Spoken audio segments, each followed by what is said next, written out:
बोले सत्य सनातन धर्म की जय। बोले श्रीमद् भागवत महापुराण की जय। पतित पावनी कलिमल हारिणी मंगलकारिणी मोक्षदायिनी माँ गंगा मैया का ये पवित्रतम तीर्थ हर की पैड़ी ब्रह्मकुंड है।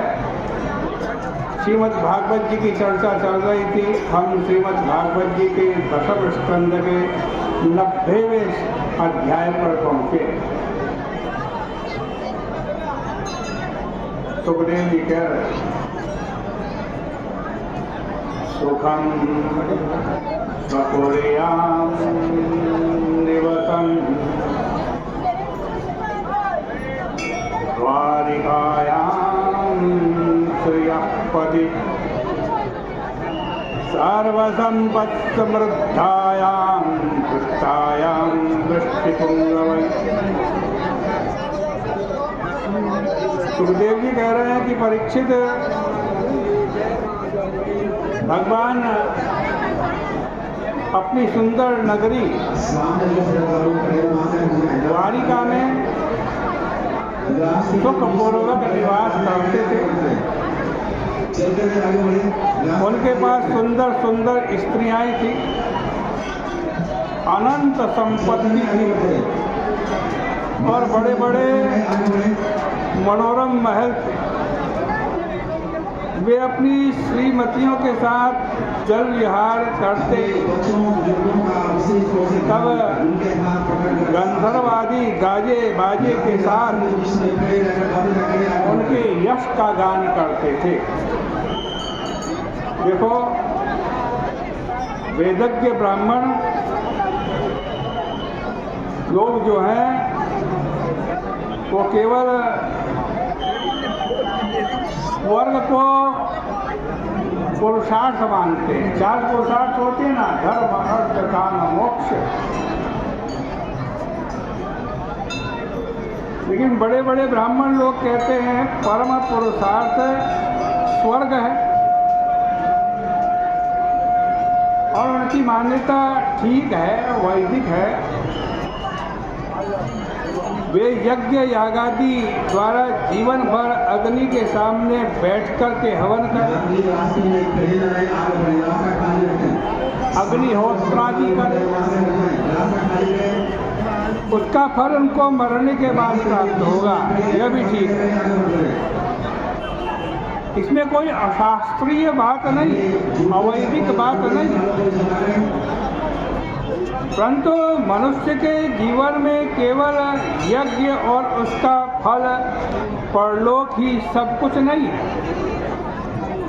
मनुष्य के जीवन में तो आयुर्वेद भी है, धनुर्वेद भी है, स्थापत्य वेद भी है, अथर्ववेद भी है और गांधर्व वेद भी है। ये सब हमारे उपवेद है और इनके अंदर नृत्य है, संगीत है, नाट्य है और लौकिक उन्नति के उपाय हैं। आप वेदांत दर्शन को अपना ग्रंथ समझते हैं, ठीक है, परंतु काम सूत्र भी हमारा ही ग्रंथ है। कौटिल्य का अर्थशास्त्र भी हमारा ही ग्रंथ है और भाव प्रकाशन के लिए भरत का नाट्य शास्त्र भी हमारा ही ग्रंथ है। कहने का मतलब यह है कि हमारा भारतवर्ष लौकिक सुख समृद्धि में शास्त्रीय दृष्टि से कभी पीछे नहीं रहा। केवल बाबा जी लोग ही उसकी विपरीत व्याख्या करने लगे और पुरोहित भी यज्ञ यागादि के कर्मकांड में लग गए। फल यह हुआ कि हमारी संस्कृत भाषा में लौकिक उन्नति के लिए जो महान शास्त्र हैं उनकी बहुत उपेक्षा हो गई। कारण दृष्टिकोण में बदलाव आ गया। देखो, सारे शास्त्र बाबा बनने के लिए नहीं है, गृहस्थों के लिए भी हमारे यहाँ बहुत सारे शास्त्र हैं। इसलिए हमारे भगवान श्री कृष्ण ने सभी उपवेदों का रसास्वादन किया। नाचने में वो इतने प्रबल कि कालिए नाग के फण के ऊपर नाच उठे। किसी को चोट लग जाए तो तुरंत चिकित्सा करते। रोगों की चिकित्सा तो उनको आती ही थी। यहाँ तक कि वे घोड़ों की चिकित्सा भी कर लिया करते थे। युद्ध भूमि में निपुण, नगर बसाने में निपुण, सड़क बनाने में निपुण, नाचने गाने बजाने में तो उनकी निपुणता का कहना ही क्या। यह सब मैं जानबूझकर के इसलिए सुना रहा हूँ कि लोग यह ना समझे कि श्री सुखदेव जी महाराज ने इन सब बातों का वर्णन नहीं किया होगा। सुखदेव जी के मुख से सुनिए क्या कह रहे हैं। भिन्न वस्त्र विविधो रुकुचा प्रदेशा सिंचन्ते उद्धृत बृहत् कवर प्रसूना कामं स्म रेचक रसयोपवीय जातस्परोत्सव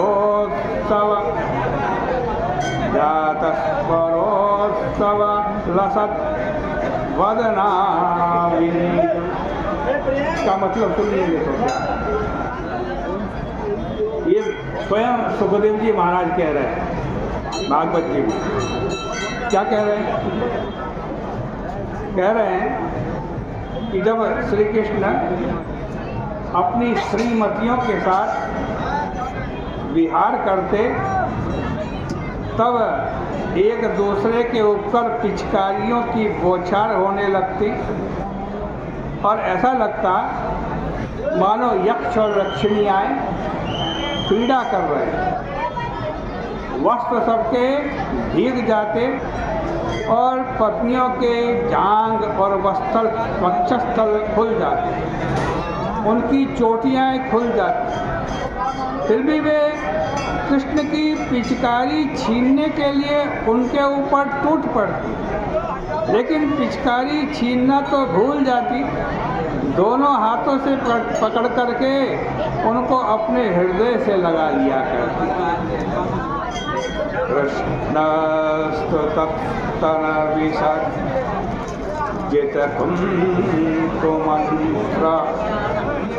क्रीड़ा विषंग दुत कुंतल वृंदबंधा सिंचन मोहर युवती प्रतिसिंच्यमानो प्रेमे करेणु गिरिवे भपति मारो परीता।